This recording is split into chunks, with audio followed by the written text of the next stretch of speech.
Ladies and gentlemen, boys and girls, we're back. Happy 4th of July to everyone. Thank you so much for hanging out with us on this hopefully fireworks eve. I don't know if you're going to be doing fireworks or whatnot. It's still daytime here in Georgia, so I figured this would be a great time real quick to hop on to look at some fantastic comments that we got about my most recent video on affirmative action. Now, I got my good friend, and now it seems like a regular. It's been on like 3 times this week. Mr. Talib Smith is in the green room. Jump on in here, Talib. How are you, sir? How's it going? Going good, going good. Thank you for having me back again, man. I feel like I'm part of the background, man, in your studio right now. You Man, know let what I me tell you mean? right now. We've been having some good times, brother. Absolutely, man. And as when I started YouTube, fun fact, when I started YouTube, I wanted to be able to help other YouTubers. I enjoyed this. Once I got on here, once I, ripped the Band-Aid off and actually started doing this. Thank you, Richard Henry and Will Perry for pushing me out there. I was like, oh, I want to help other YouTubers do this. And so I've had other means of helping them since then. But this is what I enjoy doing. This is actually how I got started on YouTube, was sitting second chair on somebody's YouTube channel. So, brother, Appreciate you are you, man. welcome to come. And since you add such good commentary, and you seem to even have your own little fan base in the comment section, so I figured, you know what? Oh wow. Give the fans what they need. Give the people what they need. What was the comment like? You should have him on more often or something like that. And I said, Talib, Yeah, you got a yeah. fan, man. You got fans. Wait, what did it say? Because I thought it was hilarious. I said, I love it. Somebody said, y'all got to get together more for more chats in the future. This was very enjoyable. I'm like, Talib got his own fan base, man. That's what I'm talking about. So I thank you all so much for hanging out with us tonight. I know it is Independence Day and the day that we celebrate the Mhm. U.S. freedom. So I thought it would be good to talk about, again, affirmative action. But today we're going to look at some comments. So I got a great comment. I shared it with Talib, and he said it was fantastic. So I said, we're going to look at this comment and we're going to just kind of dissect it. So thank you all, everybody who leaves comments, good or bad or indifferent. Thank you very much, because they're very helpful. Mhm. I had intended to do some replies today in shorts, but it got a little bit congested. Today's got real busy, but I will do it before the week's out. Um, I want to thank you all so much for checking out the videos. Thank you so much for watching the videos, the shorts, all these lives, of course. I really do appreciate it. It means a lot to me. And of course, I know it means a lot to Smith as well, that people want to hear what we're talking about. So thank you all Absolutely. very much for that. And I want to lastly thank y'all so much for hanging in there with me during my shadow ban. I still haven't gotten YouTube to admit that they were banning me, but I thank y'all so much for watching my videos. In the meantime, I'll try to get Dear Woke Christian up and running back at normal speed. But check out Dear Woke Christian the podcast. There's lots of good stuff there. All of these videos definitely pop up over there, as well as on Spotify. Um, Talib, what you Yes, drinking tonight? sir. What you drinking tonight? What am I drinking? Man, I don't even have anything right now, man. I'm not even What? hydrating right now, and I really should be, You and I should really be, should man. be, Always man. you gotta, I I was got so two. excited to get on, man. I was so excited to get on. I was like, I oh man. got two, man. I was like, oh man, I ain't even got anything to drink right now. It's like, but I love it. I'm fasting. I'm fasting. I'm gonna just say Gotcha. it's a impromptu fast. You Okay, know what I'm I got saying? you. I got you. I like how you did that. I like how you pulled that out. You resolved that quick. I like it. What's going on? What we have here? We got Mark in the building. What's happening, man? Shout outs from our Harrisburg campus. Good Harrisburg, to see PA you, in the Shara. house. Always good to see you, sister. Grace and peace to you. Good old Brenda's in the house. Thank you very much All for right. stopping by on tonight. God's fancy girl, keeping it fancy on the 4th of July. All right. Hey, do y'all do okay, just a side conversation. Do you all do the full dress up, go to Old Navy, get the 4th of July shirt? Do y'all do that still? I remember my wife used to be big about that. And I think this year, maybe last year, she couldn't find the shirts or whatever. Old Navy be putting out Mhm. them 4th of July shirts. Yeah. Man, this is funny. I just talked about them, and now my daughter's texting me. That is crazy. Um, um, so I think last year she kind of stopped, and I don't think, and I know this year she didn't get them. But anyway, do y'all do that? Do y'all do that, Talib? Nah, man, we won't do that, man. I don't rock that way. But Okay. that's nothing against anybody that does. You No, know what I I'm love saying? it. Like people, they celebrate in their own way, man. Get patriotic in their own way, man. So Ain't, go for it. You know. ain't nothing wrong with it. All right, so let's pull up this comment. So this comment actually is on Dear Woke Christian Podcast, and it is from the Easy Law Bot, number one. Don't know who that is, but the reason I want to talk about this is because Easy Lawbot did an outstanding job of explaining the law case that we know as affirmative action and it being Hmm. overturned. I thought I was like, wow, I learned a lot from reading this. So I thought it would be good to go over it with you all as well, hear your thoughts, Smith, and such like that. So Easy Lawbot starts out. Thanks, Dear Woke Christian Podcast, for posting this video about affirmative action in the Supreme Court. Here are the viewpoints expressed by the Supreme Court justices regarding affirmative action. Number one, and this is something I think a lot of people just don't know this. I believe you mentioned Hmm. it on one of our earlier videos as well. This case is about a group called the Students for Fair Admissions, the SFFA, who sued Harvard College and the University of North Carolina, UNC. They said that these schools were not fair in their admission process because they were using race as a factor, which they believe was against the law. The law they referred to as the Civil Rights Act of 1964 and the Equal Protection Clause of the 14th Amendment.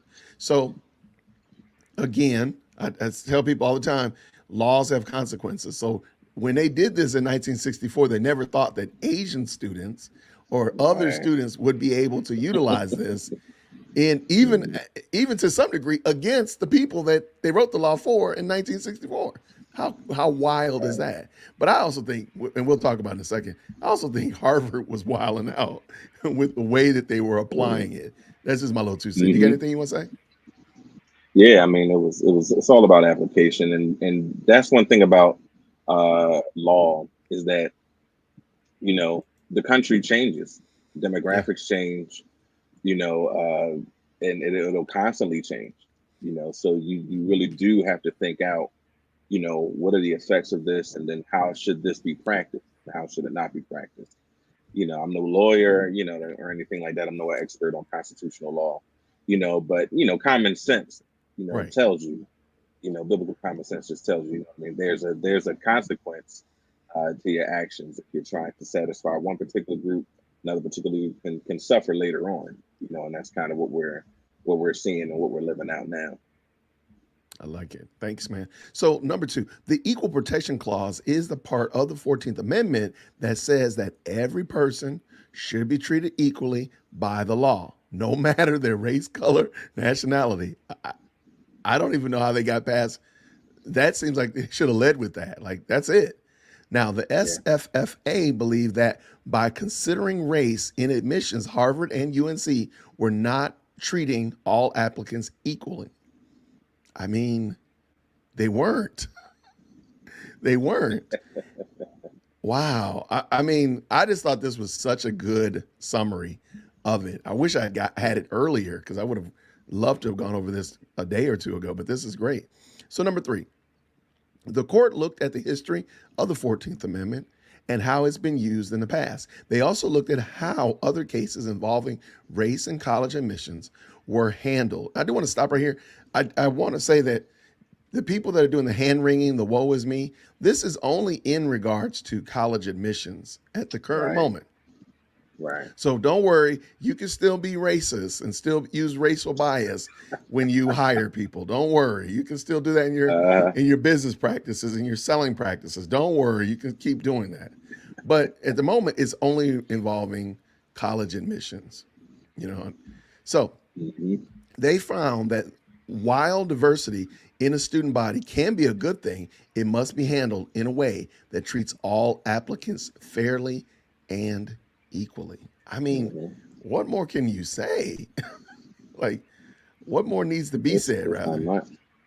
It's not Uh, much. I mean, and that's what law is about, right? It's yeah, about yeah. looking at the past and seeing how history has, like, the what was the initial thought behind the 14th Amendment, and Yeah, how it's changed over time, and the application of that law, what I mean, in different scenarios, and under different circumstances. So there's got to be some type of consistency, when it comes to the application. We can't just suddenly change the definition of what diversity really means, for sure. even though it has been changed, because, Yeah. what it used to mean, that's not what it means today. You know what I mean? Because university really is supposed to be a unifying of diverse backgrounds and I see coming what you did together. there. You know what I mean? So it's really supposed to be a place where you can exchange thought and different perspectives and be challenged and challenge others. Where it's not that anymore. So it has changed over time, unfortunately. No, I like it. And it remind me, I got it on my notes. I want to talk about something I talked, I think yesterday, which was legacy applicants. And somebody, there was a comment. It was a Mm, very good comment, very respectful. By the way, I appreciate pushback comments just as much as I appreciate attaboy comments. So there's nothing wrong with that. You can give me pushback. There's no problem with that. I do want to mhm, clarify something that I don't think people fully understand about legacy applicants. So we'll talk about that a little bit later, but it's on my notes. So I just put it out there so you won't let me forget.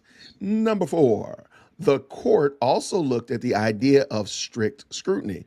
This is the way of the for the courts to look at laws and see if they are fair and necessary. If a law or policy is found to be unfair or unnecessary, it may not pass the strict scrutiny and could be considered unconstitutional. And I think that's mhm. probably where we are right there because it wasn't Yeah. being applied equally. Because going back to the point that you made just a moment ago, it's kind of like God really wanted us to have equal weights and measures.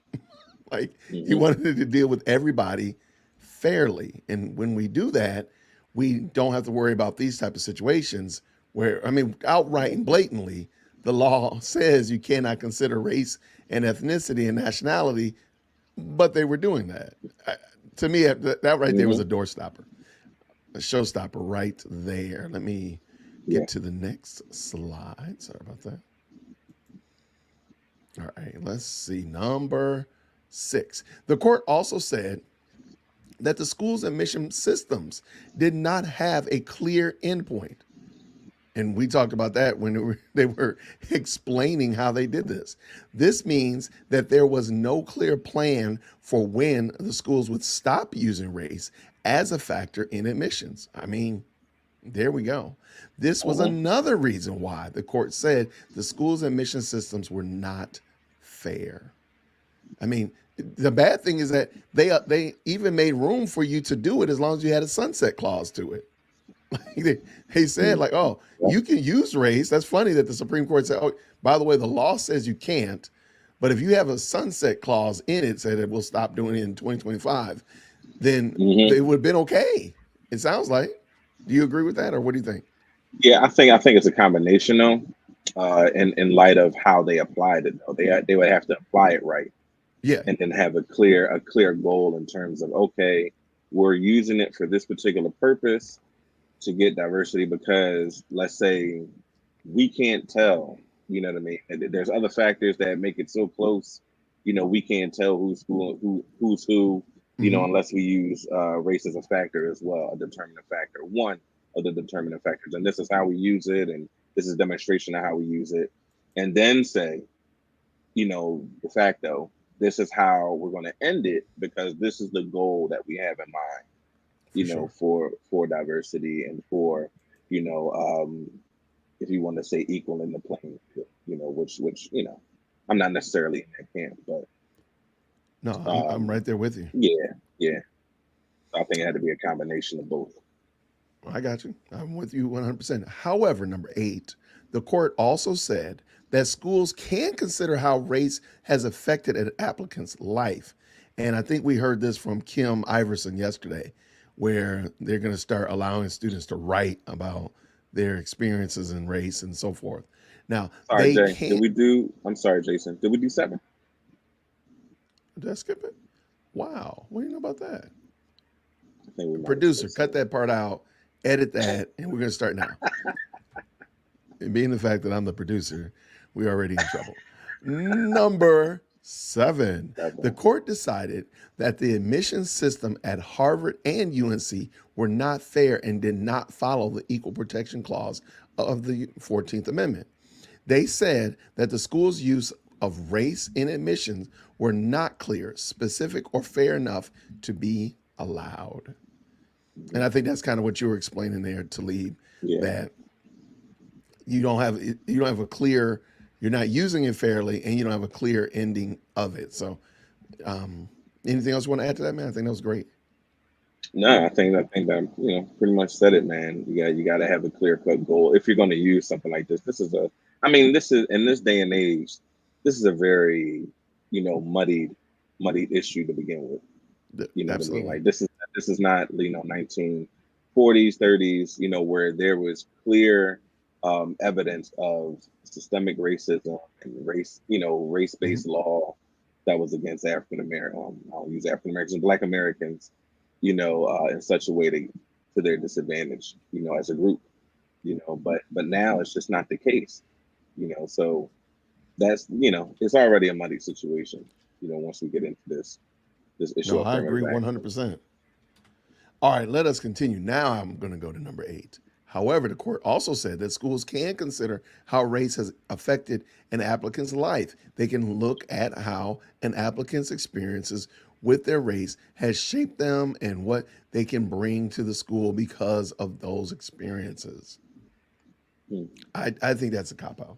Like, don't you already Yeah. write usually for college admissions anyway? Do some kind of writing assessment, Yeah. some kind of writing to show. I mean, I don't know why the fact that we keep hankering over and obsessing over race is, I think, the problem. Like, instead of just saying, you know what? Because can you imagine if when they wrote the law in 1964, they gave it a Hmm. sunset and said it ended in 2000 and just wrote in and said, hey, we're going to stop using this um, Hmm. in 2000. So if you make any adjustments based upon race, those adjustments will cease even in future companies, even in future administrations in industries that don't exist in 1964. Because Hmm. telecom industry didn't exist, social media didn't exist then. If they had said, no, this is going to end in 1960 in 2000, so you got Oh 36 years to man, get it tight and right, but in 2000 it's going to end. Imagine that. But no, that thing was going on, and people think it should continue. All right. absolutely, I'm sorry. yeah. Did you have anything? Go ahead. No, no, no, you got it. I love it.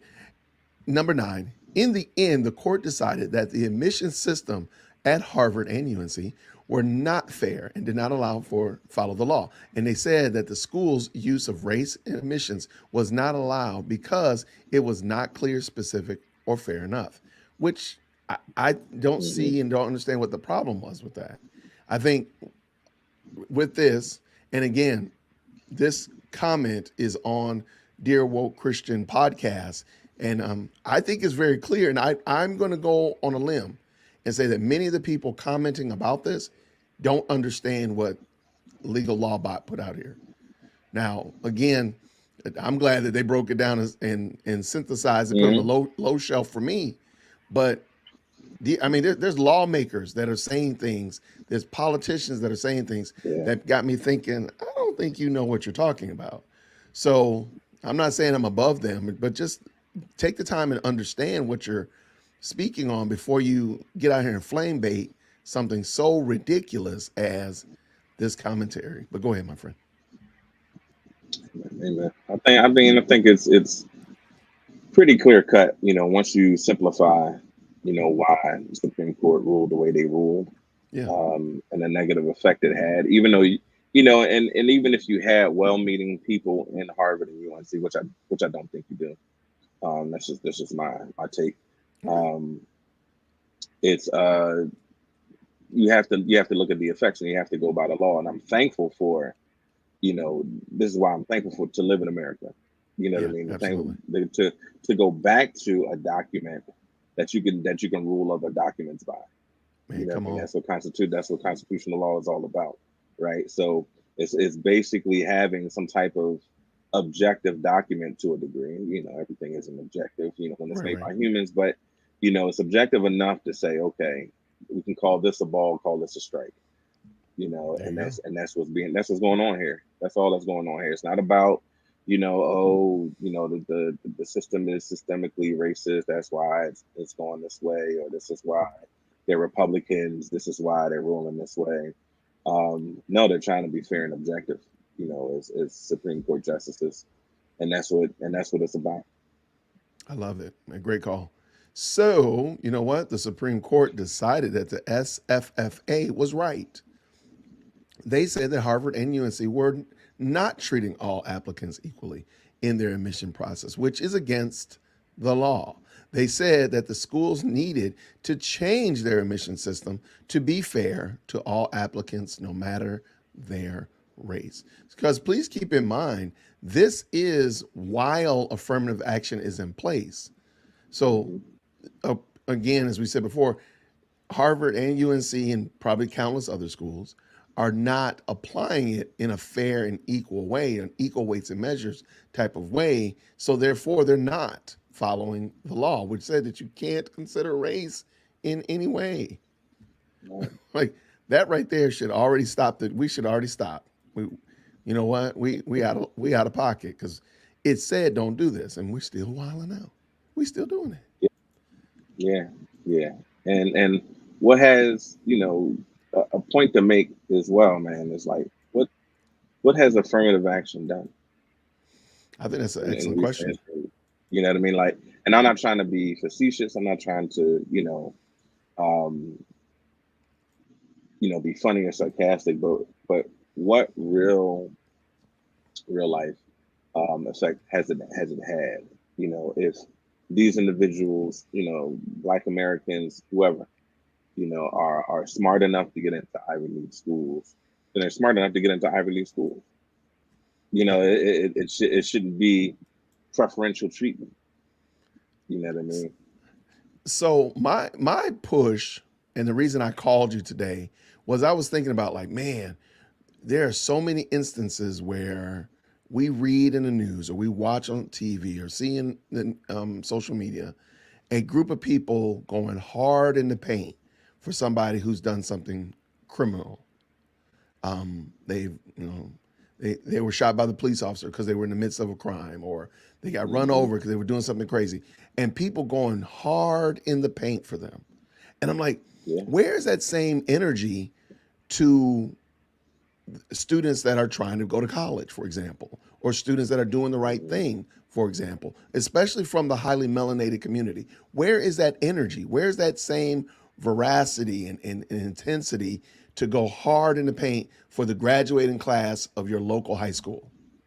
Where are y'all Yeah. out there uh, making T-shirts, selling fish dinners, celebrating the students that are doing the best in your community? Are y'all supporting the young entrepreneur that's out there pushing that lawnmower over the summer? That's out there got that bucket Hmm. and hose, washing cars, trying to not sell drugs, trying to not be involved in illegal and illicit activities? Are y'all out there with Yeah. that Yeah. same energy? But you out here fussing and cussing about Harvard not letting students into Harvard. And again, like I said yesterday, they turned you down for a $250,000 debt. Come on down here to Morehouse. They're gonna do it for 90, but I mean, like 110. We got a sale down here. I mean, why not encourage your students to? Okay, you know what, Harvard, fine. And by the way, again, Harvard wasn't saying that black people can't come. This case had nothing to do with black Exactly. people. If you go back and Exactly. read, the case had nothing to do with black people. It was Asians. So when they say AA, I know y'all think that everything's African American. No, it was Asian Americans. It was Asian people that were being discriminated against under affirmative action. So black folk was still Yeah. able to go. So Joy Reid, you could still have come. I watched Joy Reid and I was going to bring a video in of Joy Reid, And but she just makes my blood boil. And I'm like, I can't. baby, you don't even know what you're talking about. You don't know what you're talking about. And you're speaking authoritatively about this case, and nothing for black people is going to change. Now, one thing, a Tyrone that has good grades, has the academic prowess, will still be allowed into Harvard in August. That's Hmm. not going to change. Not one thing about that's going to change. Now we got other students that's going to be suspect, but black kids was getting in there dang near just open cattle call. Who wants to come here? Can you pay 300,000? Get yourself up in here. So, but again, but my question is: are we willing as a community to go hard in the paint for our children that are doing the right thing? And I'm going to put this out here because I don't mention it very often. My daughter next Saturday will be going to Harvard. Yeah, the guy that's been talking all that trash, his daughter is going to be at Harvard next week. President Firstborn will be at Harvard for 2 weeks Nice. doing debate. Now, Oh, that's awesome. oh man, I'm over the moon. I'm so excited for my baby because I've watched her mature and grow, and she gonna give y'all the business. Boy, y'all gonna call the police on Trina because President Firstborn gonna give y'all that work up there. Y'all be ready. Get your calisthenics, eat your Wheaties, because baby girl coming to give you that work. But watch Yes, this. sir. So are y'all as equally excited about President Firstborn going? Because I'm gonna tell you right now, Mm. the less melanated people that attend my church, they are excited to see her go up there and give them the work. They want to come up there. They want to make a fan. They want to drive up there, the church bus up there. Are y'all gonna do that? Is y'all gonna do that? Yeah. Okay, that's what I'm saying. Are we doing that for our own children? Are we just gonna be up here mealy mouth complaining because they won't let my child up in Harvard? Baby, your child wasn't going to Harvard. Stop it. Yeah. Just stop. But even Yeah. more And than you know what? go Go ahead. ahead. I was just gonna You say know last what else, point. man? I'm gonna keep talking. I'm gonna finish. Go I ahead. Go promise. ahead. Go ahead. Last point though, but you can celebrate your child going to trade school. Are y'all going hard in the paint because Tyrone is becoming an air conditioning tech? Are y'all going hard in the paint because Shaniqua is getting her CDL? Why are y'all not celebrating the wonderful things that our kids are doing? You're only telling them the only reason we get upset, the only reason we get loud is when something bad happens to y'all. That's the only Yeah. reason. So you got to die for us to make a shirt for you. You gotta get shot by the. Oh, I'm sorry. I'm sorry. You gotta get shot by the police for us to make a shirt for you. Because if another black person You're kill you, wrong. we Yeah. ain't studying you. You on your own. God Oh bless no. you. But Oh uh, no. to me, that's such a bad look. And I would love for us to step up and stop mealy mouth hand wringing about doggone Harvard. And first of all, not even reading the case, but about Hmm. Harvard and get on about some things that really matter. Go ahead, man. I'm sorry. Yeah. Absolutely. No. No. No. You're dead on with that. And I think too. We have to say, as you were saying, you take education seriously all the way around. You know what I Yeah, mean? If we're saying that scores are too low, or the education system is too bad in these particular areas, what are we doing? What are we doing about that? Are we, if they're doing bad, are we taking our kids out of the schools and homeschooling them? Are we doing other ways of educating? You know what I mean? And thinking of different ways to change the system. And it's not always it's not the white person's fault. It's not a white supremacist system's fault. It's what we allow to go on in the schools that our children are raised in. That they go through.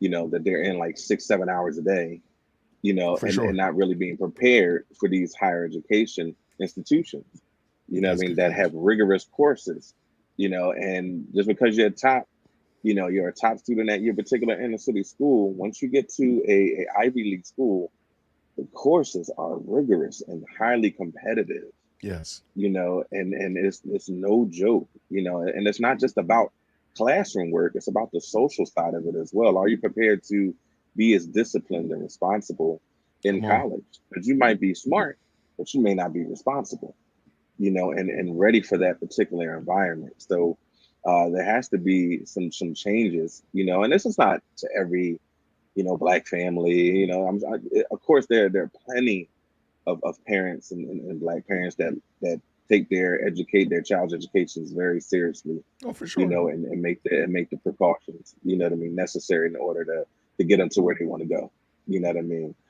But We shouldn't need a leg up. We should go back to the root of the problem. To me, you're kind of chopping at the branch, instead of going back to the root of the Yeah. issue.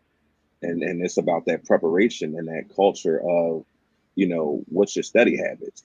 How many hours are you studying a week? Mm. How many how much time are you taking in the books? Versus an Asian student whose family culture is centered, it might be centered on that. Yeah. And this is their goal from kindergarten. You know what I mean? Good And catch. it's a cultural thing, man. You know what I mean? So we have to take that responsibility and put in the work in order to do that, because the opportunity is there. You just have to grab hold of that if that's what you really want, not Yeah. not a handout. Not and you really shouldn't want a handout at that point. And You should want to say, like, no, I earned my spot, for sure. to get in. Go ahead. No, I admit I should have probably brought that Joy Reid episode in where she talking about, because Joy went to Harvard and she talks about how she's from, I think, Denver or Colorado or something, Mm, and how a recruiter from Massachusetts came all the way to Colorado to recruit her. And she ended up coming to school. She says literally, but now she's regaling and she's talking about how great affirmative action is. And affirmative action is being selective and picking a student based upon what? Their yeah, race, right. not their Hmm. high Hmm. academic prowess, not their study habits, not any of those other things, but their race. So then, and when I cut it off, she literally is saying in her first couple of weeks of school, the students and the professors were looking at her side eyed as if she didn't belong there. Well, Joy, you just told us the only reason they recruited you is because you was black. So they might be looking and thinking that you don't belong there because the only reason that you're here, because again, not race, I'm sorry, not grades, not academic prowess, not study habits, not social skills, but race. So they're looking at you like, Right. do you belong here? That is a real Yeah. problem when you use affirmative action as a means of selecting people in. But Atlanta, since '82, has a great question. Why don't y'all just come on to HBCUs? Why are you fighting? But see, I said that yesterday. HBCUs would have been turned. I mean, can you imagine? Mm, Morehouse College, I think, if I'm not mistaken, has a complement of 3,200 students. The mm. year before last, they had a freshman class a graduating class of 900 students, which was one of the largest graduating classes from Morehouse Wow. in history. And I think they've also been running record freshman classes as well. Mm, Now, of course, HBCU, sometimes you might look to the left, look to the right. You might not be graduating tonight. So there's that. So, of course, it's very possible that you could still have somebody who came in and doesn't graduate with his or her class, his right, class, right, right. and what like that. But my point is, can you imagine if they had 3,200 applicants every year? And Mm, they, but again, you busy running around here running the UGA, which is here in Chief Executive Second Born. Next week will be going to UGA for 2 weeks for a coding camp.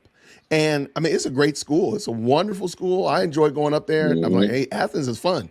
But you know what? UGA is probably 8 times as big as Morehouse.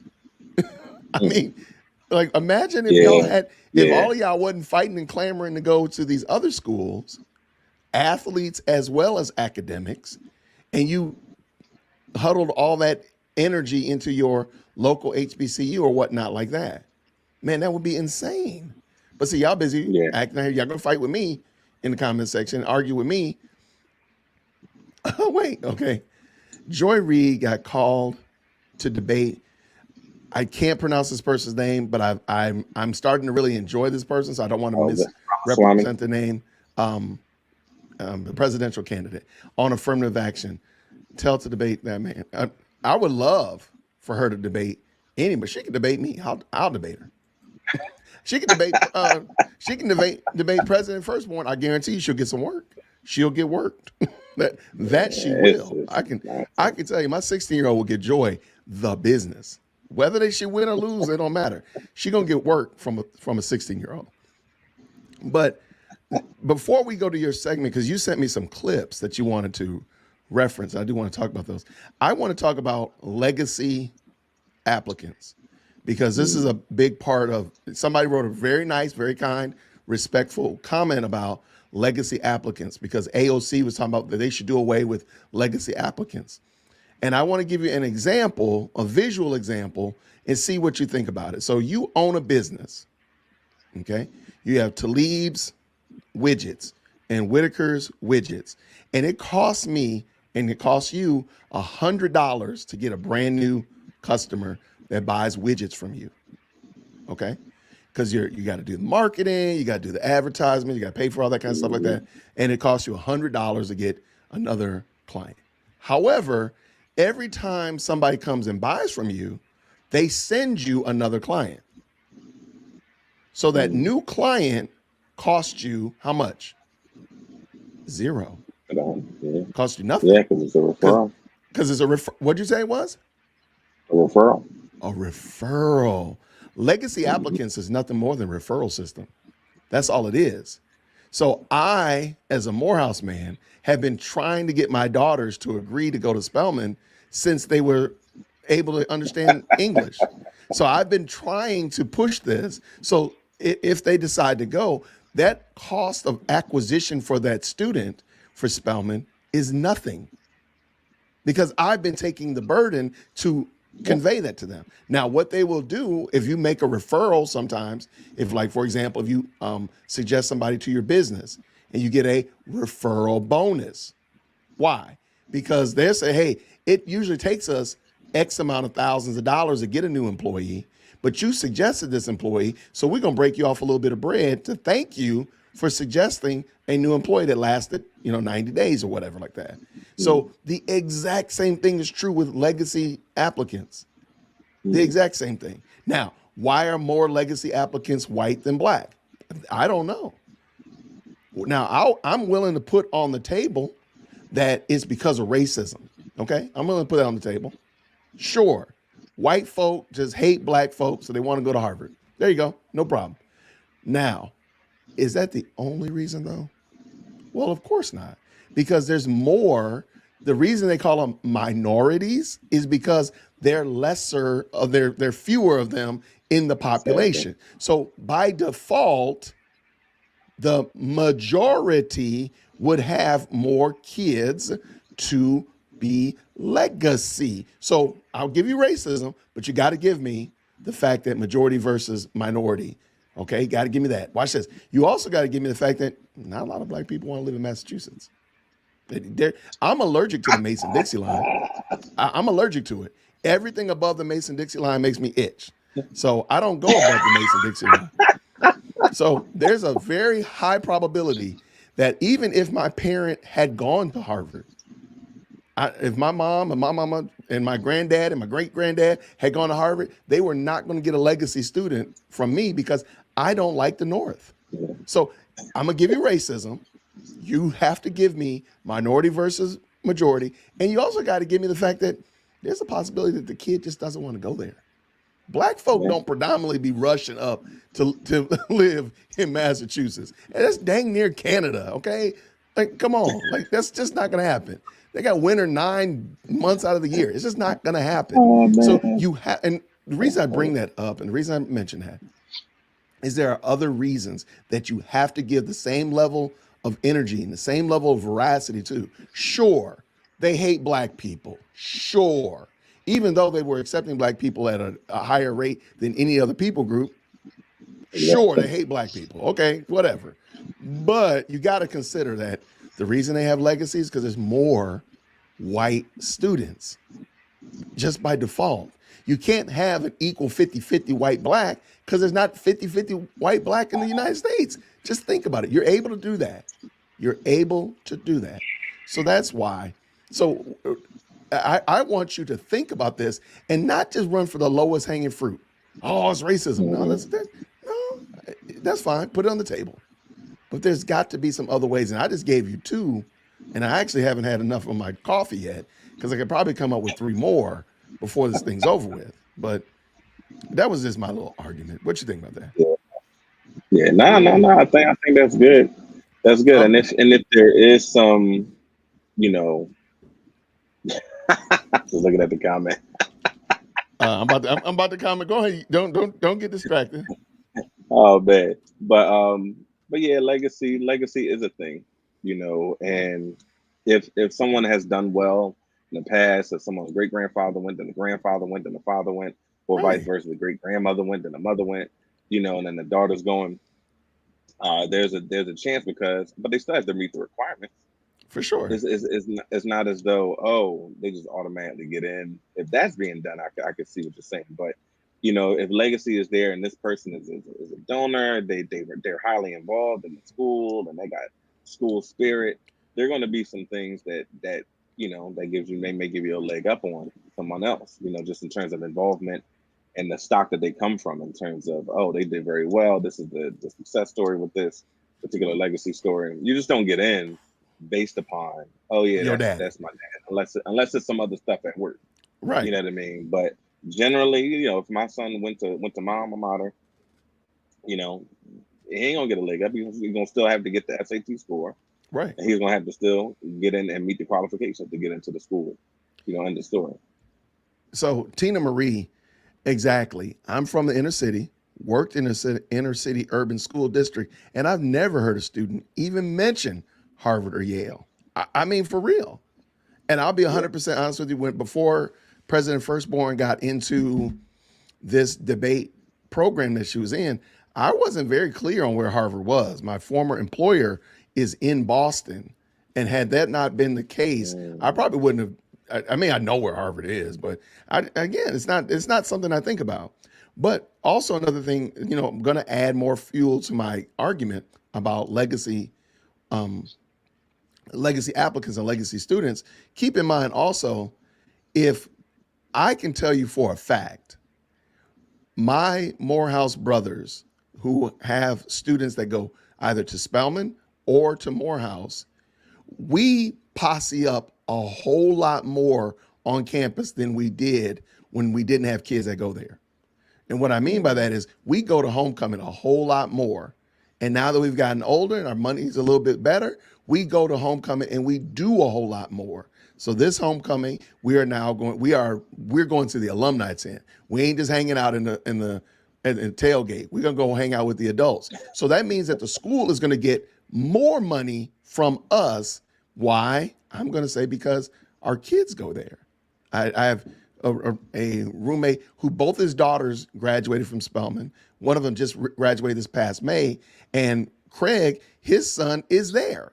And so we're going to be there, and we're going to be there a whole lot more. Craig is on campus way more now than when his son did not go to mm. Morehouse. So guess what they're getting? A whole lot more engagement and money. So why would they not, as a smart business practice, give him a referral bonus in his son's tuition? Because they're Yeah. getting it back. They're getting it back. I mean, whatever I the, got the, paid for the it. I don't know what the legacy is. There is a legacy tuition. I don't know what it actually is. Let's just say for laughs and giggles, let's just say it's 10% off. That's pretty good. Hmm. They're getting it back Yeah. because It's called incentive. Craig and his other two kids come down to see Elijah all the time. His other Mm, son Noah will be there in 2 years, so they're gonna be getting that bread. They're getting the money back in spades. So why would they not want to give a referral bonus? Just a referral bonus. That's all yeah. it is. Don't get caught up in the legacy. Oh, the legacy. Because you would have no problem with anywhere else where there's legacy applicants. You would, if your gym had legacy applicants, if your luxury car said, hey, matter of fact, that's what a trade-in is, for crying out loud. If you trade in a vehicle with the dealership that you bought it from, a lot of the time they give you some kind of love offering for that. Because especially if you've been getting the Hmm. car maintained and so forth. So again, let's stop pretending like it's some nefariousness. It's not.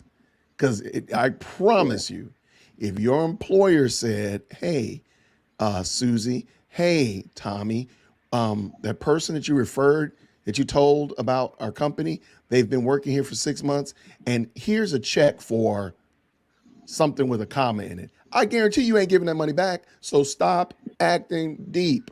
You taking that money and you running. You cash. You trying to do mobile check cash. Uh-huh. You trying to Mobile get that thing deposit. mobile You trying to do deposited mobile deposit. before you That's get to the right. car. You taking that money and Uh-huh. you running. Stop acting like Yeah. that. Stop it. Because Yeah. I'm telling you right now, Yeah. if President Firstborn went, I would be at Spelman every weekend. I promise you. And every weekend that I wasn't there, her mama would be there every week. Because she, I'm promising you. Let Trina say she going to Spelman. We gonna be up in that piece all the time. Blue and white it down all the time. And so they're getting the That's all bread we back. do. That's my point. All right. I stay in trouble. All right. To leave. All right. Yes, So sir. back in August of 20, here, go ahead and talk about it. I'll let you talk. Yeah, so this is an article from New York Post from August 2022, and it talks about, and this is before it started getting some traction last year. Yeah. And in terms of the SFFA, Yeah. exposing Harvard and really getting into the nitty-gritty of what was going on. And it gives you some statistics. I'm gonna just kind of, if I can, here I got it on my desktop, so I'm able to look at it up close. And I and I I wish. and I encourage people, to kind of, when they're researching the topic, go back go back to years before it was a hot button issue like that, where it wasn't so front and center. And a lot of times you'll get a lot better perspective because the heads were cooler, and it wasn't so racially charged as it is today anyway. Because I think things have just ramped up over the last 10 or so years. Yeah. Yeah. Um, but one of the things in the article, it states this. I think this is like the third paragraph down. Says the statistics are shocking. That the SFFA noted in its Harvard petition as an Asian American in the fourth lowest decile has virtually no chance of being admitted to Harvard. That's 0.9% of a chance. But an African American in that decile has a higher chance of admission than an Asian American in the top decile. So if you can think, a decile is basically 10 divisions. Mm-hmm. And if you think about, hey, these kids were in the top, they were better than 40%, of other students. So Asian Americans who were better than 40% of other students, it was 0.9% of a chance for them to get in. Wow. But African Americans in that same arena had a 12.8% chance, and that was better than Asian Americans who were better than 90% of other students.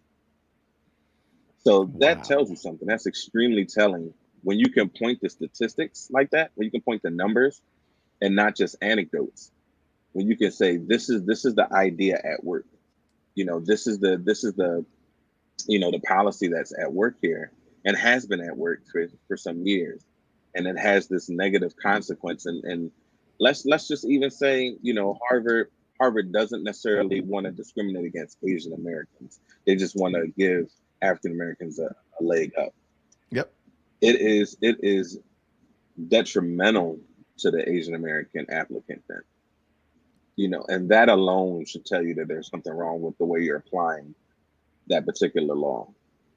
And I'm so glad that it was brought out and exposed, because it is a practice that has gone, basically under the radar because it quote unquote helped out African Americans. And a lot of things get swept underneath the rug, and other groups get penalized for certain things, and maybe they don't feel like they can speak up. Maybe they don't feel like they have a word to really say, because the system is such where if you say something, anything against African Americans, getting an advantage in anything these days, then you're labeled a racist. Yep. You're labeled someone who wants to promote the white supremacist system, of America. And that's just not the case. But very telling numbers when it comes to it, and that's what I mean by, if we have other arguments, I need, bring some data, bring some facts to it. You know what I mean? And on top of that, I'll go down to, let me see here.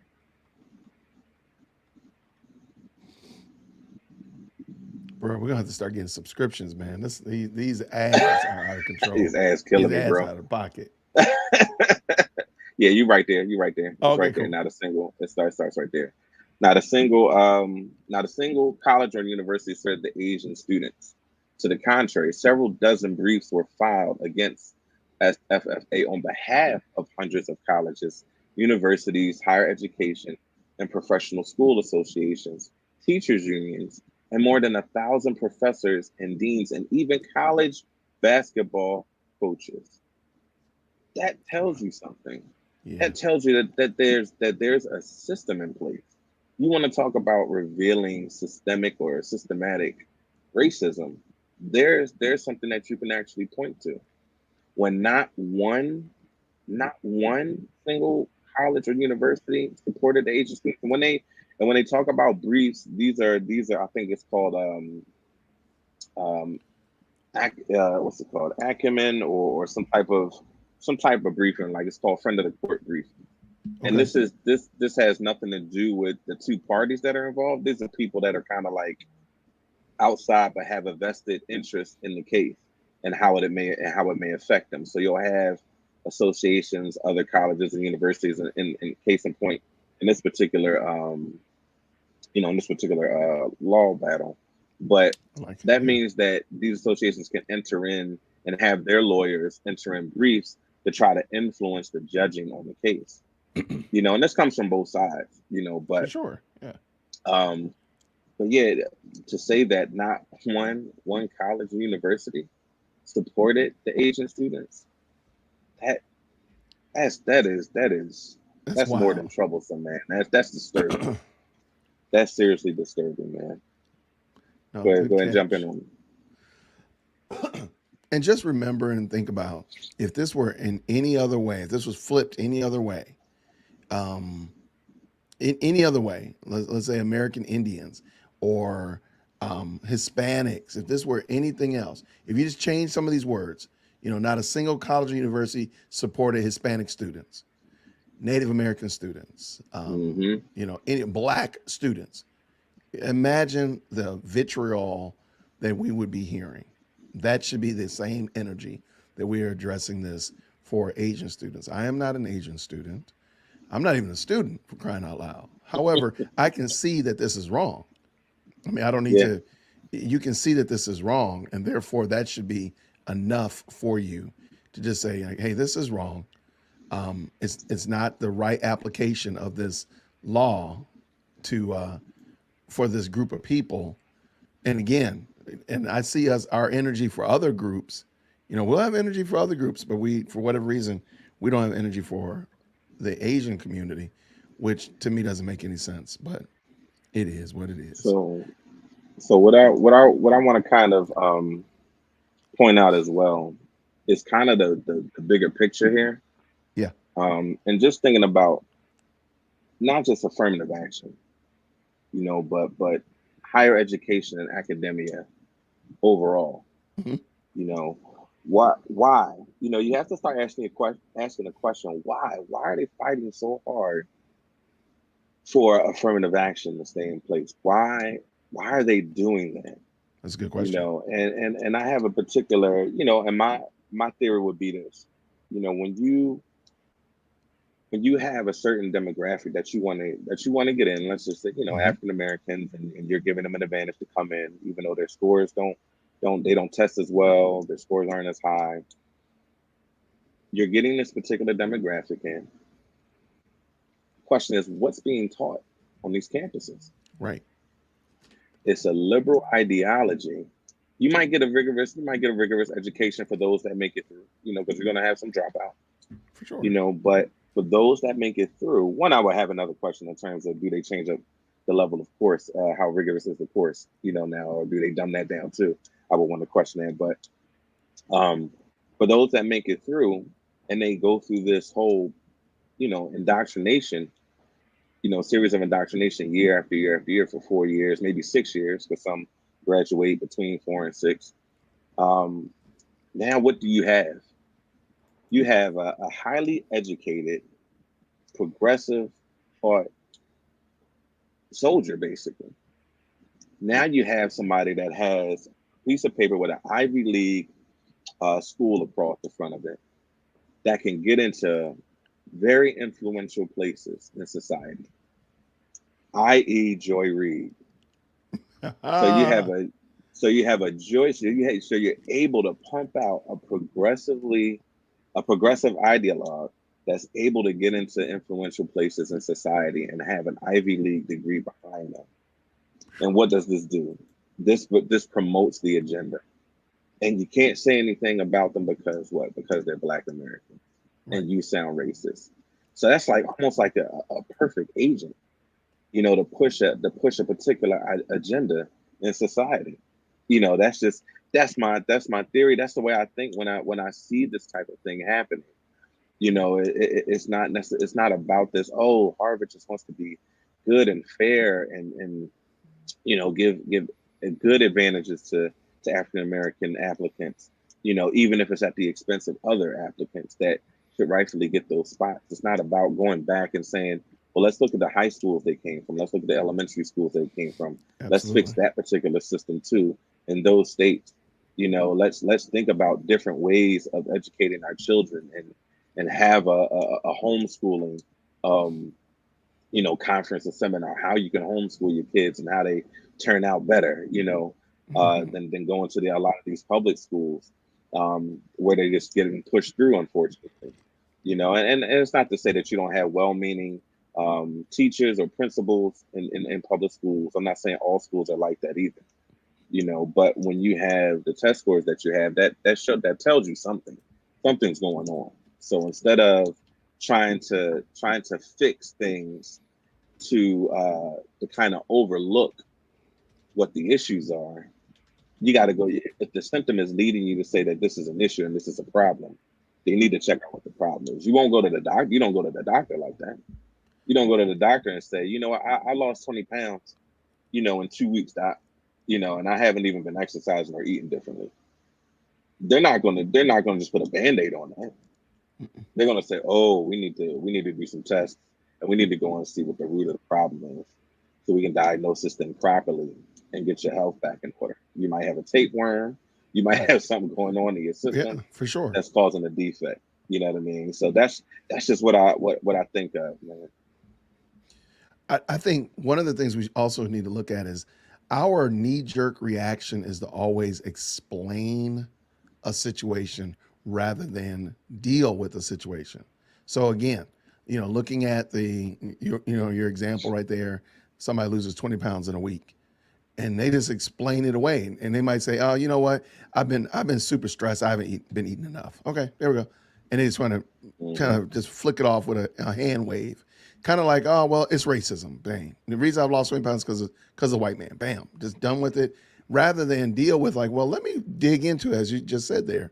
You gave an example of like, let me go to the doctor and actually get a Hmm. real diagnosis, not go to a race hustler that's just going to say, well, it's the white man's fault. It's your white neighbor's fault that you lost 20 pounds. Exactly. Like, I mean, Right. come on, just think about that, man. That sounds crazy. But that's the kind of stuff we do. We try to find an excuse Yeah. for rather than a solution for. So if our school systems are bad, we're going to find an excuse for it. It's bad because they spend more money in the North County or they spend more money on the other side of town and so on and so forth. But y'all don't, rather than what do we do with what the money that we do have? What are Right. we doing with our students? What kind of product are we churning out? Because again, schools is a product. I mean, I know y'all don't like that thought, but it is true. Hmm. You're churning out a product, and you wouldn't put up with this if from Toyota. You wouldn't put up with a subpar product from Mercedes Benz. There would be a Exactly. recall. There would be a brand reimagination, whatever. But you wouldn't put up with that. So why do you do that with your schools, with your child? I don't understand.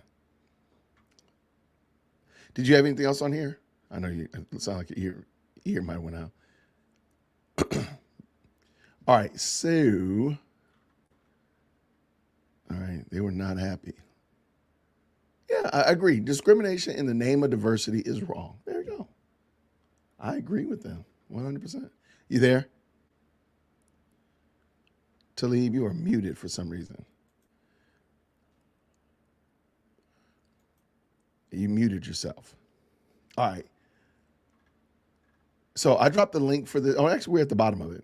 Okay. So I dropped the link for this video. I'm sorry, this article down in the link in the chat so you can check it out. Now, Talib also, y'all gonna have to buy me a coffee because Talib is abusing me. We talked about this on the pre-show. I don't know if he knows about it, but Brian Laritz does something to my nerves, and he sent me a link like, "Hey, let's talk about this one on the show." I'm like, "Oh man." So I'm gonna give Talib a little bit of grace, but y'all can go buymeacoffee.com/dearwokech.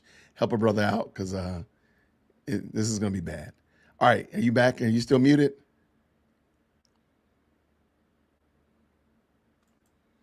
All right, there we go. There you Got go. All right. So first of awesome, all, awesome, are you awesome. repenting for causing me trauma? Have you Yeah, I repented for heard causing everything me you said, trauma? man. Nah, man, All you know right, what I mean. We got to suffer for Christ, brother. This is bruh. If that's what we're doing, we in trouble. All right. So Brian Laritz, and when was this done? Let me see. Let me pull up real quick. This is from Bridgetown. This is like 2 years ago. So again, sticking with your hmm theme of before this became a hot button topic on the national scene, because I kind of remember when they were talking about this when the yeah, SFFA first filed their case. I kind of remember it, but it clearly was not a big issue. It wasn't on everybody's mind until right. now. So I think that's good. All right, you want to give us any lead up or anything? Break the ice Oh before we man, pass out this here. so so this is from Mr. Loris. He's a if you don't know, he's very much into critical race theory. He's pretty For sure. much he's very woke. There's been some if people don't remember a panel that Vodi Bakum was on some years ago. It was I believe Brian Lawrence was on it and Thabiti Anyabwile, Yep. or I'm sorry, Ron Burns Ron Burns. was on that particular panel, and Vodi was kind of a lone soldier up there when it came to the issue of race, in the church and his the view of social justice or biblical justice, let's say. So, but he is a longtime advocate for woke church theology, Yeah. and he is unapologetic about that. So he's going to get into affirmative action and what he believes, how it parallels something biblical. So he's going to try to get biblical grounding for affirmative action. So All right, here we yeah, go. yeah, And remember, and just in case you just came in, affirmative action is saying that you cannot make a decision in certain areas. In this particular area we're talking about is education, based upon race, hmm ethnicity, or nationality. Okay, so affirmative action says that you can't do that. Watch what Brian Laritz says. Let's go. Out of frustration that after, again, Real we quick. must remember that Is that critical audio race good? theory began in the legal very realm good. out of frustration that African Americans were not experiencing the promise gained through the civil rights movement. One of the ways they sought to remedy the problem of blacks not getting their fair share of opportunities when it came to colleges, universities, and the marketplace was to fight for what we would call affirmative action, which is intentionally targeting underrepresented people for consideration when it comes to admission into schools and jobs. The NFL employs this. Is that true?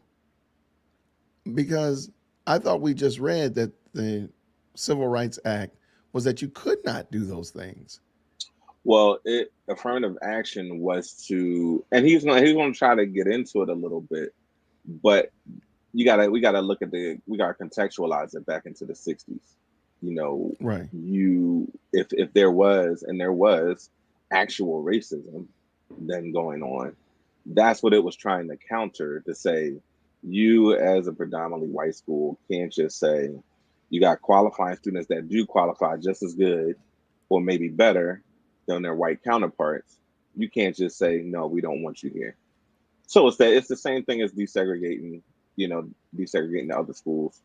in that sense. So you can't discriminate with applicants when it comes to their race, their race, ethnicity, or nationality. I mean, race is made up, but Right. you know, I still stand so by. I think that's supposed to be, that's the ideal right. behind it. So that everybody does get a fair shot at it, because it wasn't fair at first. It was skewed in the way of white applicants, and not minorities. So if you can systematically point to that and say, hey, this Jim Crow law is in place, or this particular school practices this explicitly, then we're gonna put a law in place to counteract that. That was the stated, that's kind of the stated purpose, I got you. of it.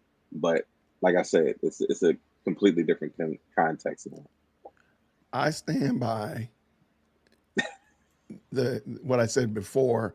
Probably since we've done like 3 shows about this now, I stand by that was a bad law, and it did not encourage. It had the negative impact of not making people say, hey, this person doesn't want to support me. This person doesn't want to feed me. Hmm. This person doesn't want to. So we need to Hmm. make sure that we have others who will and support them. Again, for the life of me, I don't know why you would want to give your money and enrich somebody that you think hates you. For the life Exactly. of me, Yeah. I don't Yeah. understand what's noble about that. There is nothing noble about giving money and enriching people that you Hmm. think don't like you. And then on the same note, not supporting those that actually do encourage you and support you and want the best for you. Hmm. Why? I don't know what's noble about that. For the life, I do not understand that. And if this is the case, let the partial merchants, the merchants that are supporting partiality, let them go out of business. Like Hmm. let them. I mean, the market will eventually correct them. It's very easy if they see that Talib's widgets is flourishing because he's not being Hmm. partial. Jim Bob's widgets will eventually have to say, "Yeah, we're going to have to come up with another way because we're not doing as well." And Talib is actually flourishing. And well, Jim Bob, maybe you should take that sign that says "No Black People" out your window and stop doing dumb stuff. Hmm. But the fight to get Jim Bob to take the sign down without getting Jim Bob to actually consider his heart, to me, that didn't do anything because Jim Bob still hates you or Yeah. doesn't care about you, Yeah. whatever you want to say. Jim Bob And still doesn't want you. and I But do and I do think there was another aspect to it. I'm a researcher, and somebody can fact check me on it in the comments. I do believe that there was a percentage of institutions that wanted to um, basically offer things to Black Americans, but okay. couldn't. So in affirmative action, they Yes. could hide behind affirmative action. Yep. In terms of offering those services and those resources, and There were to Black Americans. So there were laws in place that there were laws on the books in certain regions that did in fact say a person of less melanin cannot sell gasoline to a person of high melanin or whatever like that. And those are wrong too. Those are dirty hmm. wrong, and that's fine. But that didn't stop you as a person of high melanin from opening up a location that serviced the highly melanated crowd. That didn't stop you. Now, does that mean that everything would have been sunshine and rainbows? No, of course not.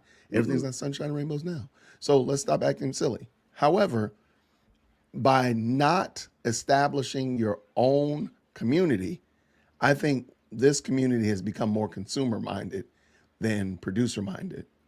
Just my little 2 cents. Hmm. All right. All right, let's get this done because Brian Laritte's going to make me itch. Method with their highly publicized Rooney Rule, which requires teams to interview candidates of color whenever there's a coaching vacancy. Now, of course, affirmative action has become controversial, accompanied by cries of "not fair" by our white siblings. This is interesting because the subtle message of these cries is white innocence. When a person doesn't see themselves as white, they don't see themselves as being a part of an unfair system. And for sure, if they don't see the notion of systemic injustice, I just want to go on this, how he assumes a lot. Brian Laritz, man, he assumes a lot. And Oh yeah. It's embarrassing. Have you seen his wife? No, no, no. She's a Latina, and in a, I mean, in a lineup, you might accidentally assume that she's white. So it's just Mm. really funny how all of this hand wringing, all of this woe is me, and you're not even married to a black woman, dude. Like, come on, man.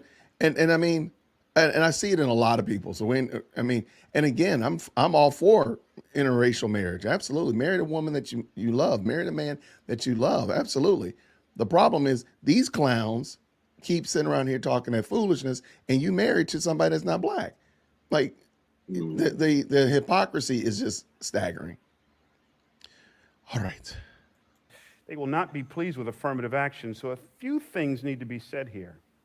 First, affirmative action is not the brainchild of critical race theorists, nor is it birthed out of a group of frustrated minorities. If by affirmative action you mean targeting a specific group for opportunities, we must come to grips with a very hard truth. Whites have been doing this since our nation's inception. So this is again, this is my example of rather than deal with the problem, you are trying to excuse it. Rather than saying like black people, because again, Mhm. he's not going to empower black people. He's not going to empower the highly melanated to say, hey, you know what? I should go out there and start my own landscaping business. You're right. You're right. I need to do something for my legacy. My kids need to know that dad and mom started uh, whatever. Nope. It's all this terrible system, and he's reading from his pulpit. Tell me, what kind of person could only be president in 1865? What kind of person can be president now, sir, in 2021? Why are we worried about 1865? Nobody, I'm going to go on a limb. Nobody in the chat and nobody at Bridgetown Church, and for sure, Brian Laritz was alive in 1865. None of them. None. And our parents weren't alive in 1865. Miss me. This is dumb. But I'm not going to quit in the middle of it and just say I'm not going to do it anymore. I'm going to finish all the way to the end, even though you owe me Or a what coffee. kind of person could only vote in 1932? Who cares? Or what kind of person could only play in the major leagues in 1909? Who cares? If you guess whites, tell them what they want, Alex. That sounds like affirmative action. No, it doesn't. It sounds like that's just what they were. But remember, since he talked about baseball, you know what happened there, right? The Negro League evaporated once they were able to integrate. But imagine what would have happened if they had not. Imagine that. Imagine Major League Baseball could have been absorbed into the Negro League because all the good players had stayed in the Negro League. And imagine that versus it going the other way around. Or what fill in the blank. I mean, there's countless examples of this. So integration wasn't just this beautiful, wonderful thing because again, for us to keep talking about how great and wonderful it is to be selective in our approach and not using the equal weights and measures, but then on the same note, not encourage people to be self-reliant and self-sufficient, seems to be really double speaking out both sides of your mouth, whatever you want to say. And Brian's going to do that, but go ahead. I want you to imagine you're playing in a football game. First half of the football game, the other team is getting all the calls by the refs. I mean, all the calls. They are cheating you out of everything. Ooh. And because of I gotta that, stop. you're getting beat 50-0 at the half. No, hold on now. Are you saying that all white people are cheating? You gotta let him finish, Jay. Let him finish, Jay. Okay. All right. That's fine. I'm gonna back up a little taste. Go Because of ahead. that, you're getting beat 50-0 at the half.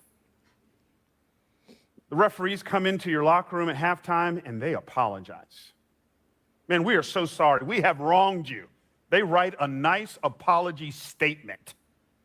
We have wronged you. And we want you to understand moving forward, We are going to call it fair and even. Are we good? No, we're not good. We're down 50 to nothing. So Can I what are we stop to now? do? Yeah, you can start. You'll Yeah, have yeah, to yeah, slam. yeah, Okay, thank you. I'm gonna let you go yeah. ahead. Go ahead, because Brian Laritz makes me itch. I mean, he's just that logic Like again. his This is supposed to be a sermon, right? Am I correct? that was the first thing I was going to say. I don't know if this is a conference or a Sunday morning deal, but it's no way that this should be going on during the Sunday morning at a church. No way. If you believe this stuff or not, all churches should agree that Sunday is for the exaltation of Christ and His Word, and for the fellowship of the saints. That should just be hands down. So this nonsense shouldn't even be talked about. It shouldn't even be it shouldn't even be on the table at all. So Right. that's point number one. We shouldn't even have this clip. But because since we do, the analogy is horrible Horrible. and unchristian at that. Come on. Unbiblical at that. Because even you should say, oh, we forgive you. And yeah, since you're going to try to do it the right way now, oh, we forgive you and we move forward. Since you're giving us the opportunity now, since you're going to be fair now, they can't go back and and redo things from the past. We can only move forward anyway. So if even if we wanted to use this horrible example, you know what I mean, Ignorant. and even at that, that's not the way history worked. Nope. That's not at all how history worked. Black Americans after slavery, how quickly they advanced, Come on. and the communities that they built up after slavery Yep. rivaled white ones. There we go. In a lot of ways. The morality that they kept rival. I mean, it was family units. Like it was tremendous. When people go back and study how Black American community, how they advanced after slavery, how quickly it happened, it's like a phenomenon. Mm-hmm. It's truly like a phenomenon. And for that to happen, and for you to say, oh no, it's 50, no, we Because need they more cheated. stuff. Right. Yeah, we need more stuff now. It's hilarious to me because those that were right after slavery, they weren't saying that. They just wanted the opportunity to do what they needed to do. That's all they wanted to do. Right. Now, I'm not saying that there weren't still systemic injustice there and Jim Crow laws that were enforced, and certain pockets of the country was reluctant, and it wasn't nonsense that would still happen. But that was explicit, and we know that was a different time. But now, Right. you're telling me now in 2023, 2022, we need this now? Something else is going on there. Something else is going on because we don't need you to even the score for us. We can catch up on our own. You know what I mean? And that was more or less the mindset of the overall mindset of that, until more progressive mindset came in and saying the government needs to step in and do these things for us now, and trying to force their hand in different ways. But yeah, I mean, horrible example. But it's used. This type of example is always used, whether it's the track and field example. They got a head start. Yeah. 20-foot head start. So we need to catch up. We need to kind of manufacture equality, or they would say equity. Equity. In order to quote unquote catch up. Catch up to what? To what? Is my other point. Right. Catch up to what? How do you quantify that? And then how do you say, okay, we're even now, we can stop? And same thing with that initial law. I mean, exactly. Like there was no sunset clause to it. But exactly. I think that, somebody said, Mark said right here, if your team is losing by 50-0, you're not losing because of the refs. I mean, what are they doing? Tackling for y'all? Like, what is going on? Like, they tripping you? It doesn't make sense. So, no, but even more than that, it is almost like Brian Laritz is saying that he wants the refs to now cheat the other team. Exactly. That's Like, exactly what he said. dude, right? Like, hold on, man. That doesn't I want to say two wrongs don't make a right, but two wrongs don't make a right. That's still Amen. unequal weights and measures. You've Yeah. repented for it, and you're going to judge accordingly. This game will probably go down in history as the game that the refs were not playing fair, but that won't be a blight on the team. It'll be a blight Exactly. on the refs. Or maybe the league will just let y'all play another one with a new coaching, referee staff, whatever. There's a lot of Turning different evil for ways, evil. but I mean, it's almost like he's saying that we should now cheat for the other team because he's using the cheat analogy. And we just said that Yeah. this is a horrible analogy right there. Yeah, this is a terrible analogy. So I don't know how they're going to fix it. But even more than that, you're still assuming that white people are cheating in order. Like that's a lap too far. Plant things to the other side for a while. Not fair, but neither was the whole first half. This is what affirmative action is trying to do. So how are we as You hear that? Christians to think about Yeah, I affirmative mean, action? again, I need you to show me how, not the systemic systems, but show me how. Let's use the 70s. Let's just start at the 70s. How white people or another people group cheated and it hasn't been resolved properly. That Yeah. in 2023, almost 50 years later, we still need you to, we still making up from the first half of the game, which again was ignorant. But like, show me how that still applies today. I need to see that. Exactly. Give me some solid Exactly. examples. I know they're going to talk about redlining. How's that not been You resolved? already know. You already knew. You already knew that. Schools. Okay. Tell me, explain that a little bit more. But all right, let's go. Because again, this is, as I said earlier, we try to excuse a problem rather than resolve a problem. And this right here is a perfect example of giving an excuse, saying, well, the reason black folk are not XYZ is because white people cheated. Where are you getting that from?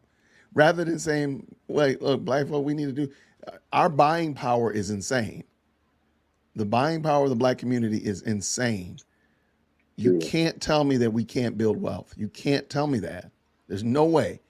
You know why? Because I'm sorry, you will try to tell me because you'll come up with excuses for why black people, a dollar will stay in the black community for 3 minutes compared to Asians, Indians, and other people groups. It stays there for months, almost years. But you'll try to explain it away with some other foolishness rather than saying, we need to learn how to save our money. We need to learn how to save our money. We need real banks in our community. We don't need cash check places. We don't need quickie marts. We need real Say that. banks. So therefore, we are going to petition that Truist or Bank of America or a real bank sets up shop in our community, and we're going to make sure that it stays safe. Grandma is going to be able to walk in. See, that's finding a solution for a problem rather than an excuse. Grandma's going to be able to walk in there and get her check cashed, and she's not going to be worried about somebody hitting her over the head, stealing her money. We're not going to worry about that. We're not going to worry about somebody robbing the bank at night. We're going to make sure that our community stays safe because we need this in our communities. There are no banks in black communities. There's always quickie marts, check cashing places, and pawn shops. That should make you upset. You should fix that problem. That is a problem that is waiting for a wonderful, well-melanated solution. Thank you. We only have 2 minutes left. Well, and this is probably the most controversial thing I'll say to you in this lecture. It ain't. What I've just described to you is the doctrine of election. This Doctrine.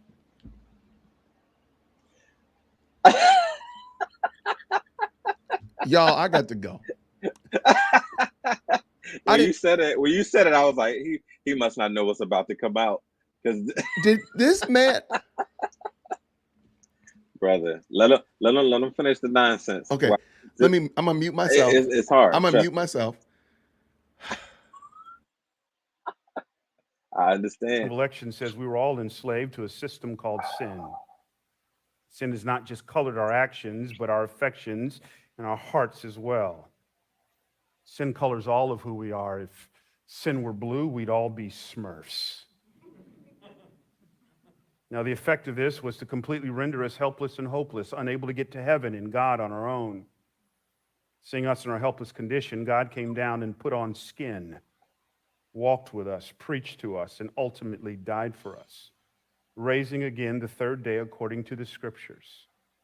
And while Jesus died for the world, the doctrine of election says he has chosen some. We were chosen not because we were good little boys and girls. We were chosen not because of the letters behind our name or how smart we were or what zip code we lived in or what we did for the poor or the ethnically other. We were chosen solely by the grace of God. Just like affirmative action gives people opportunities they would not have gotten otherwise, so election gives us an opportunity we have not gotten otherwise. Oh, mm, mm, mm, mm. That right there, that right there is exactly why is exactly why this type of woke theology is anti-gospel, anti-Christ. He overlaid the nonsense about his belief about affirmative action on top of the gospel and tried to make it biblical. That's blasphemous. That is just straight blasphemous, man. And the way you're looking right now is the way I was looking when I first heard it, because I couldn't believe he was paralleling the two. And it's totally not. It is absolutely not the same thing. To say a man-made law to try to right, quote unquote, right or wrong, based upon a physical attribute and or ethnicity is not the same as the gospel of grace at all. And I was just surprised that lightning didn't come out of nowhere and just strike the man down. Because that was, oh man, this is yeah. I've never, I never heard this clip before, and I never heard anybody do that before. The I, the fact I that have, I never even heard this clip, it's I can't believe it. I have to say, I've been doing Dear Woke Christian for better than almost 3 years. There's very little that surprises me. This right here, I I think it might have made me cuss, man. I'm okay. A couple things. This is not a Calvinist. He is not even a Calvinist. So the doctrine of election is not even one that he subscribes to. So to Uh, I you know what? Apart from him trying to overlay it over affirmative action, his explanation of election is not necessarily that bad. If we just took that and sliced that little, what is maybe about a minute and 15 seconds, if we just slice that out, it's not the worst thing I've heard. It's not the worst thing. Put it in the whole plenitude, it is an abomination, a blasphemy of all blasphemies. So the fact that he doesn't even understand to make that type of comparison, that is like trying to compare a dollar store pizza to the highest end deep dish Chicago pizza lasagna that you can find. I mean, like they're not even, we're not the same. This right here, yeah, wow. yeah, that's I another was gospel, not man. ready for that. Listen, ready. I was not prepared for that. That's Some another gospel, man. so now I know I'm gonna write it. I wrote myself a note. Whenever Talib sends me a video, watch that whole thing.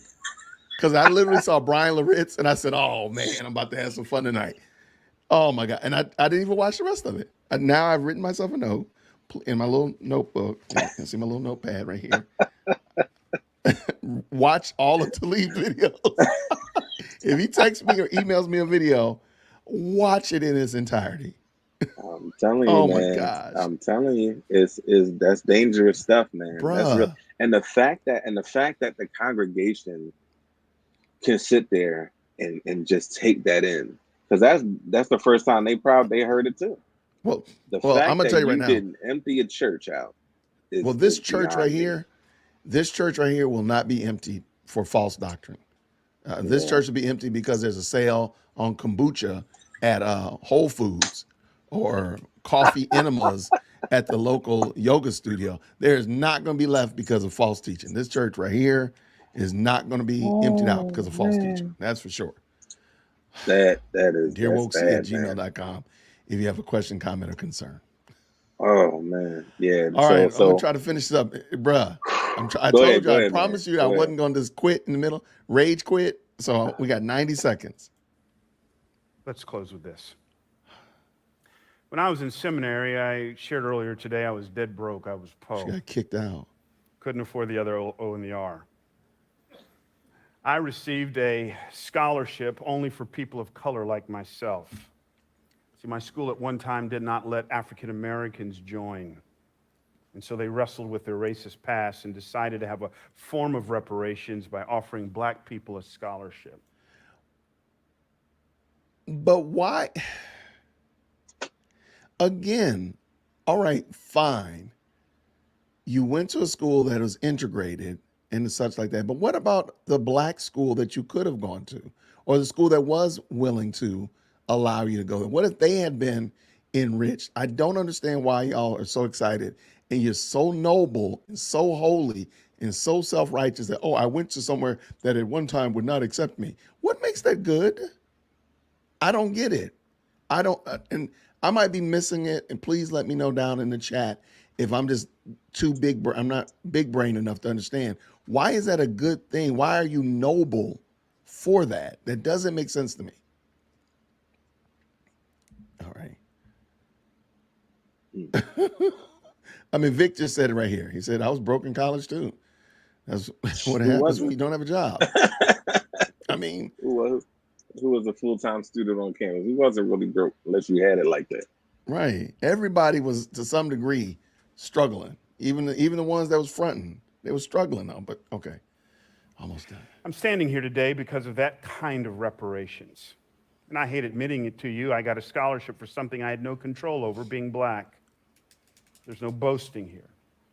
Boasting is in merit-based scholarships. That I got in with a 4.0 and maintained a 4.0, that's the boasting. Well, friend, the gospel says there are no merit-based scholarships in the kingdom of God, only grace-based. There's no boasting in that, only giving glory to this remarkable God who through the cross dismantled the system of injustice called sin, blessed us with a beautiful inheritance reserved in heaven for us, gave us affirmative action through salvation, and now calls us to steward our heavenly privilege in such a way that others benefit.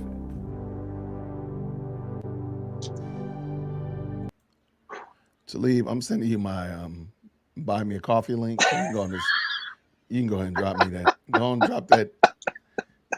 You owe me for that one, man. That right there was painful. Dude, Wow. dude, it's bad, man. That's Dude, what is that? What did bad. we just experience? You Wow. experienced another gospel. That's what you just experienced. Bruh. And I've listened to other people from Bridgetown. I've done several reviews of Bridgetown. Bridgetown is a gift that keeps giving. That right there, that final salvo of mixing in woke buzzwords and woke washing the gospel, Hmm, bruh, what in I the like that. world? That's exactly That what it was is. wow. I mean, That's the exactly gospel what makes it no is. sense. Like he said, we give glory to God to Christ for dismantling sin. So does that mean we should glory and relish? If he's doing a comparison, because he did not make any distinction that man-made laws are flawed and man is sinful. Man tries to do what we think is right sometimes, and sometimes it's just we just doing something we think we can get away with. He didn't even decide that, hey, this might not be right. I'm sorry, the comparison was already bad to start with. Oh yeah, To even it's bring it in blasphemous. even the attempt was bad, and therein is the problem. No, it's not Bridgetown, It's Jamaica. blasphemous, man. Say again. I know. I said no. It's blasphemous, man. Like that whole segment was blasphemous, and I would hate that. I couldn't sit through a whole sermon of that. I would have got up in the first couple minutes, but just to hear how passionately he said that means that he really believes that. That Oh means no, he does that. I believe. you have to have a buy-in terms of critical race theory. You have to have buy-in, and your Mhm. hermeneutic has to be based upon that in order to even come out with an interpretation like that, and to have the courage to say that from a pulpit. Yeah, To make that tantamount and affirmative action given by God, like that's some blasphemous stuff, man. And what happened to the sovereignty of the Lord? What happened to God providing for his people, yeah, if need be? Like our dream as Christians is not necessarily it's not the American dream. Like Mm-mm. that's not the ultimate thing for a Christian. That's the difference between the conservative and the Christian.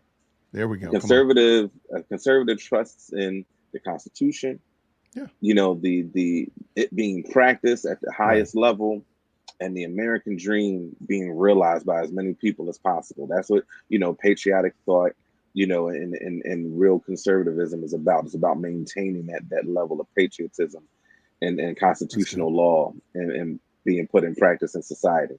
But when it comes to a Christian, the highest thing, because you can be a Christian in the Lord, and that might not be for you. The American dream might be for you.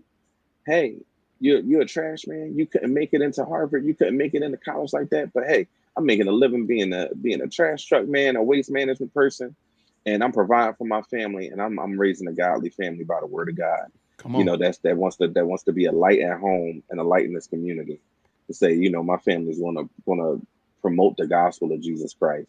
And that's what it's really about, influencing that way, not through some type of affirmative action or some type of critical race theory thought, that tries to force, on society what it thinks is right and wrong based on some different type of Marxist ideology, and morality.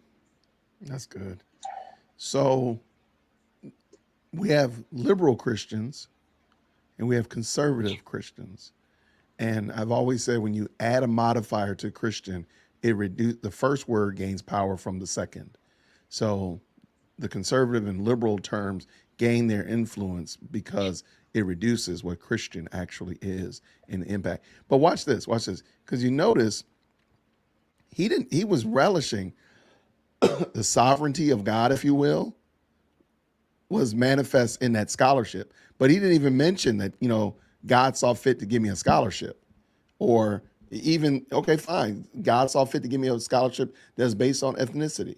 He Hmm. wasn't, it was just that scholarship, the scholarship, reparations. Yeah, Yeah. yeah. This Wow. is why this is the number to me. This is one of the things that is wrong. When we come to issues like that, especially in the church, in the wider church, there's there's very little discernment when it comes to these issues. And there's a fear of being an outcast to a degree, For sure. or having a majority in opposition to you, Hmm. based on, oh, my view isn't this view, because of the Bible, because of what God says in His Word. I don't support this particular viewpoint or this perspective on affirmative action. Period. Right, You right. know, and we get scared to say those things because of the pushback, because of the opposition, because you might get targeted. That tells you something.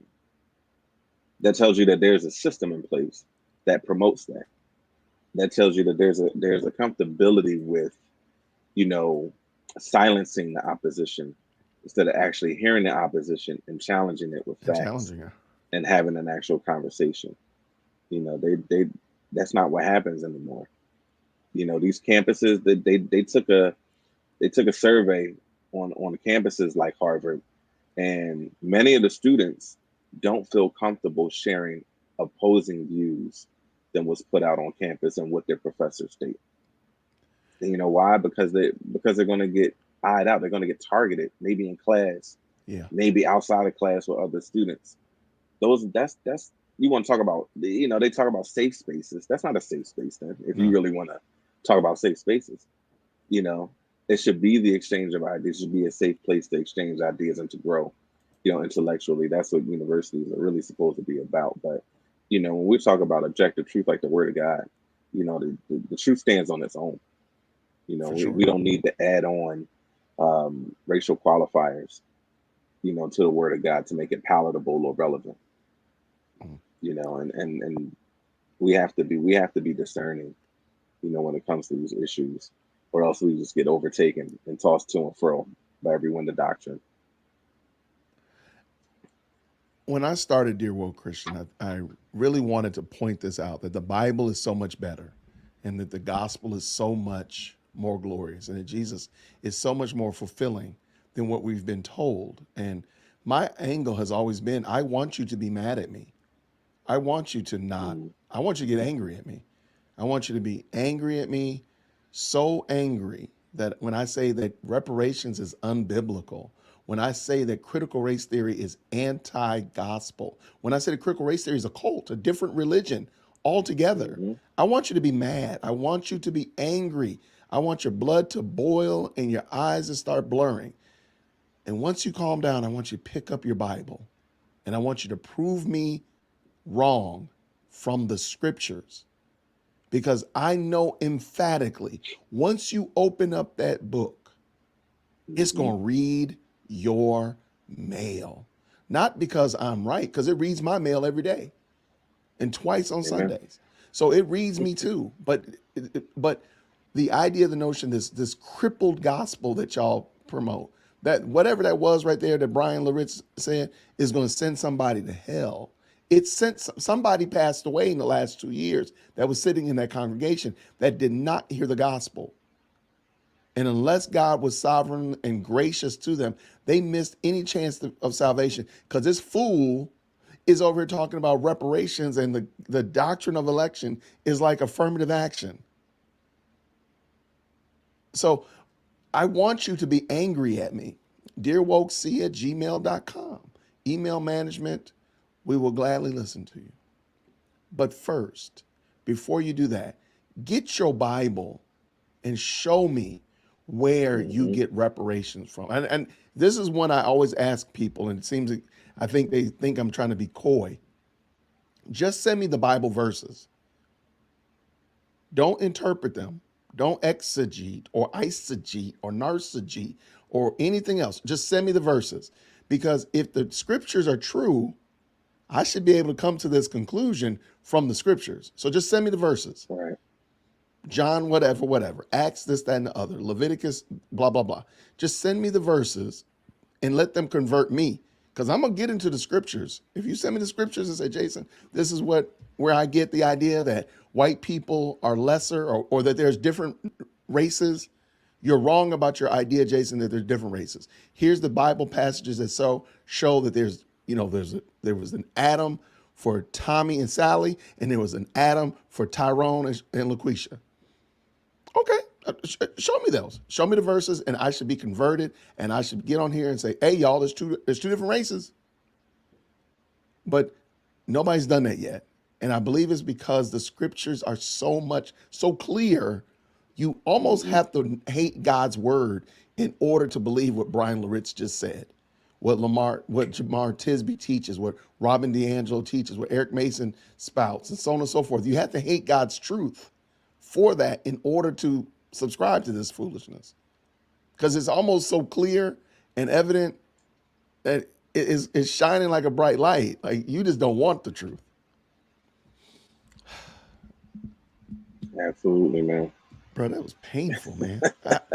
I really, man, I'm telling you right now, bro. I'm gonna put a Ah. I'm gonna put a note up here on my board. And only there's no notes on my board, but there will be one tomorrow. Read, or rather watch, Ah. every video from Talib. Well, I should have known better because it was Brian Laritz and it was from Bridgetown Church. I should have already known. I Yeah, it's rough, If a man. church turns off their comment section, that's a good indicator. It's a good indicator that there's some shenanigans and hijink on all their videos. No video ever has a comment section on, so that's always a good indicator that there's something going on. And I should have known. Kicking myself because that right there I was not ready for. Yeah, man. Yeah, man. Wow. Well, I'm gonna give my final thoughts, man. Oh, go ahead, man. Please, please, please. This is it's it's so important, for us to stick to the word of God, man. For sure. When it comes to every issue, and I just implore, believers to take seriously the word of God. Yes. The word of God is not an additive to our lives. Our lives can say that sometimes, or we might practice things because we are sinners, saved by grace, and we need God's mercy and grace daily. And I'm thankful that it is new every morning. Um, Amen. but we have to be discerning as the church. I believe that this whole critical race theory thing, these race-based arguments, have truly blindsided the church, in the last, 6, 7 years, and has created such a divide that it's ridiculous, man. You know, but it's nothing that the Lord can't overcome or that He has not already overcome. You Amen. know, and we just have to have confidence in the Word of God. In our Lord, that we know what the outcome is ultimately. And that's what we're striving for. So our goal is not to be racially conscious. Our goal is to be like Christ. And if I could use the term Christ conscious, I don't like using that because it sounds too new Right. agey. Yeah, yeah, yeah. But we're to have the mind of Christ. I'll say The that. mind of Christ. I love that. And be transformative in terms of the Word of God. And show forth that Christ is who He says He is. And be witnesses for His sake. So we need a lot of us need to repent of this type of thought. For That sure. every sin can be repented of at the cross, except for racism. And I caught you. and there a whole group has to do something extra. Right. And kowtow to another group in order for that sin to be forgiven. That's another gospel, man. A different So gospel. be discerning. Man. Well, Talib, I want to thank you. Know what? I'm going to end that. I'm going to let that be the final word. I'm not going to jump on that at all because that was beautiful. And thank you very much, man. And I really do appreciate you being willing to My jump pleasure. on a couple nights. So everybody, thank you so much. Talib Smith, hopefully soon will be joining us in these YouTube suburbs. Everybody, stretch your hand toward Talib. No, I'm just kidding. He'll be joining us in his YouTube suburbs streets soon. But I just really Yeah. appreciate you not only being willing to jump on, but being willing to share your insights and such like that. Even though this right here did in fact cause me trauma, even generational trauma. Little Jason in 2050 is going to be traumatized. My great grandkid going to be traumatized because of this. But I really do appreciate you, man. Thank you Oh for your man. insight and your wisdom. God bless you, My man, pleasure. for this. Um, everyone, thank you so much for not only watching these lives, not only checking out our videos, but for commenting. Your comments mean a lot. Matter of fact, this whole conversation was sparked by a comment. So I want to thank you all for not only for that, but for your encouragement and your the comments have been fun. I've been reading them over there and to such like that. And you all mean a lot to us. So thank you all as well for being a Yeah. part of this opportunity that we have to make much of Christ and point people to the gospel because you all are a part of it just as much as Talib and myself are as well. So I want to thank you all for that. Thank you for hanging out with us. If you're watching now or on the replay, whatever, share it with whomever. And I really do appreciate it, everybody. Thank you. Have a great 4th of July. It's just getting dark. I hear the fireworks getting warmed up in my community, so I might go outside and check them out. But thank you all so much. Have a great rest of the week, and we'll see you later. Grace and peace, everyone. Grace and peace.